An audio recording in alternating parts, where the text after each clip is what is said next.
Bismillahirrahmanirrahim. Assalamualaikum warahmatullahi wabarakatuh. Yang terhormat Bapak Rendi Ramdhani MPD selaku dosen mata kuliah Sistem Informasi Manajemen Pendidikan. Kami dari kelompok 9 yang beranggotakan Muhammad Iqbal Sujai, Mustika Alfiah, dan Nur Firdiani. Di sini kami akan memaparkan sedikit tentang Sistem Informasi Fasilitas.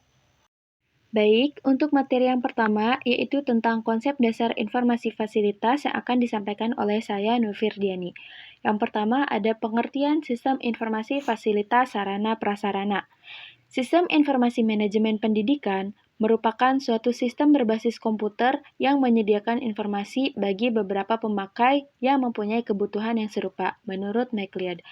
Pengertian sarana dan prasarana pendidikan menurut tim perumus penyusun pedoman pembukuan media pendidikan, Departemen Pendidikan dan Kebudayaan dibedakan sesuai dengan fungsinya, yaitu yang pertama, sarana pendidikan adalah semua fasilitas yang diperlukan dalam proses belajar mengajar, baik yang bergerak maupun yang tidak bergerak, agar pencapaian tujuan pendidikan dapat berjalan dengan lancar, teratur, efektif, dan efisien.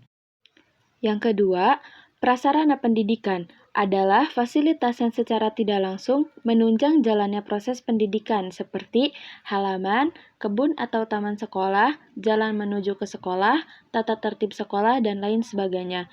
Sistem informasi aplikasi sarana dan prasarana sekolah adalah sistem berbasis website yang dipergunakan untuk menyimpan, mengelola, dan membuat laporan terkait data sarana dan prasarana sekolah.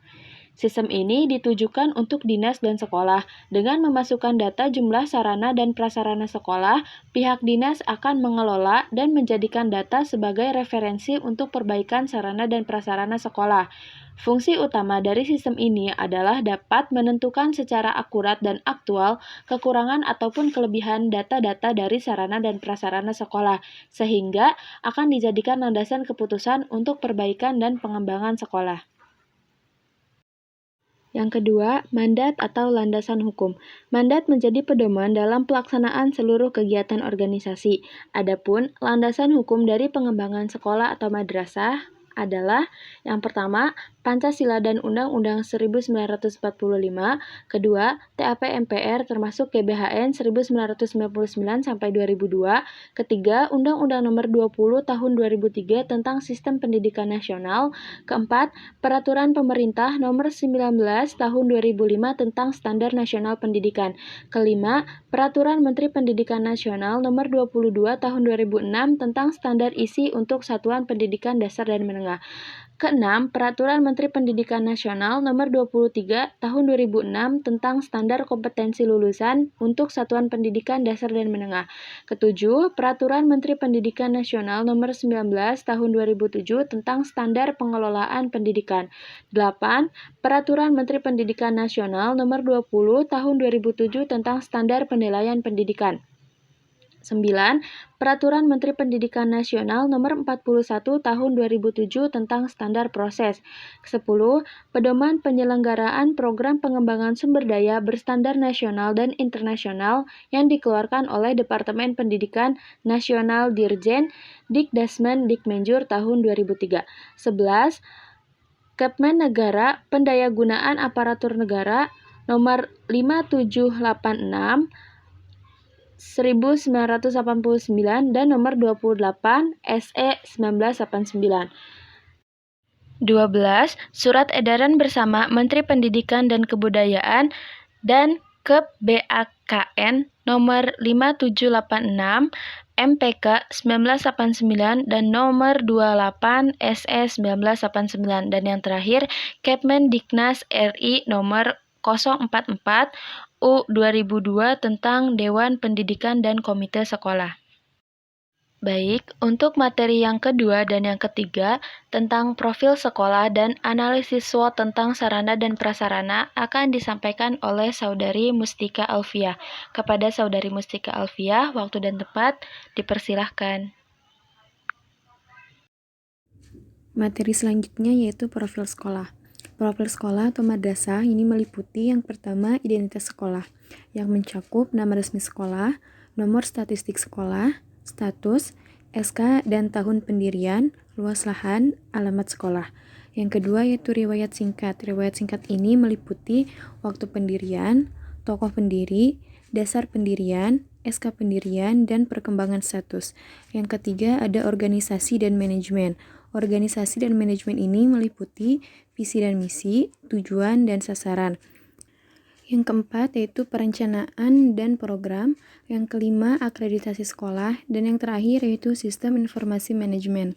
Sistem informasi manajemen pendidikan yang terkomputerisasi sebagai pangkalan data atau database.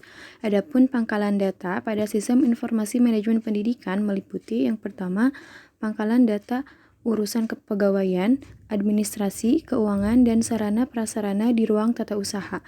Yang kedua yaitu pangkalan data bidang kesiswaan di ruang kepala sekolah atau madrasah.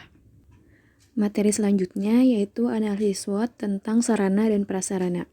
Data tentang sarana dan prasarana pendidikan pada suatu sekolah umumnya tercantum dalam profil sekolah dan juga merupakan bagian dari RIPS, Rencana Induk Pengembangan Sekolah, dan Renstra, Rencana Strategis dari suatu sekolah.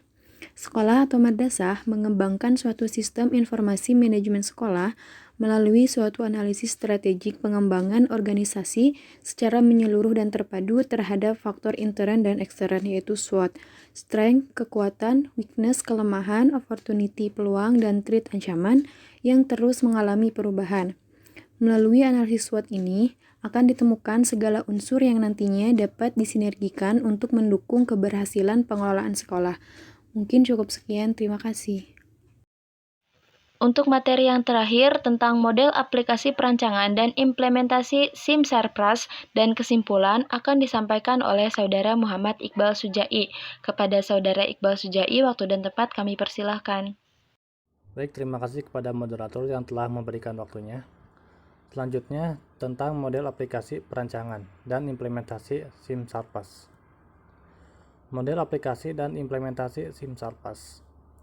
Implementasi merupakan tahap tentang analisa yang dibuat ke dalam dunia nyata, sehingga akan diketahui apakah implementasi sistem yang dibuat benar-benar dapat menghasilkan tujuan yang diinginkan.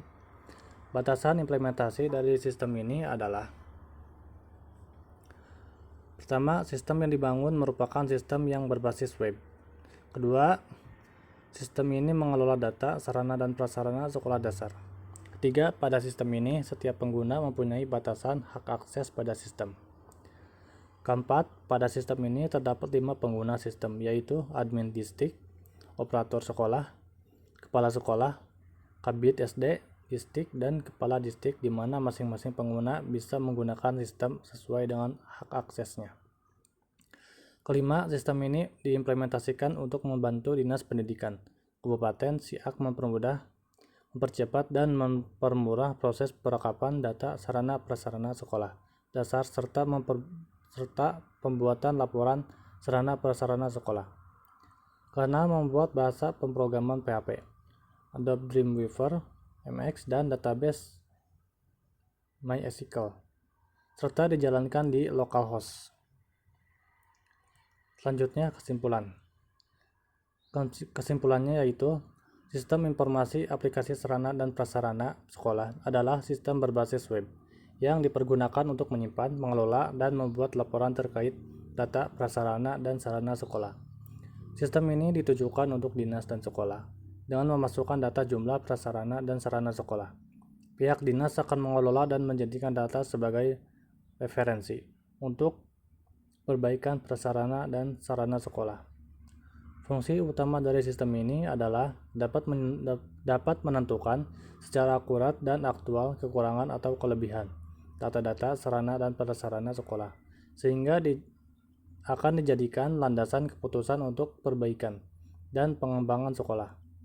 Data tentang sarana dan prasarana pendidikan pada suatu sekolah umumnya tercantum dalam profil sekolah. Adapun profil sekolah atau madrasah meliputi identitas sekolah, riwayat singkat, organisasi dan manajemen, perencanaan dan pemrograman, akreditasi sekolah, serta sistem informasi manajemen pendidikan. Cukup sekian materi yang dapat kami sampaikan. Terima kasih atas segala perhatian dan mohon maaf atas segala kekurangannya. Wabillahi taufiq wal hidayah. Wassalamualaikum warahmatullahi wabarakatuh.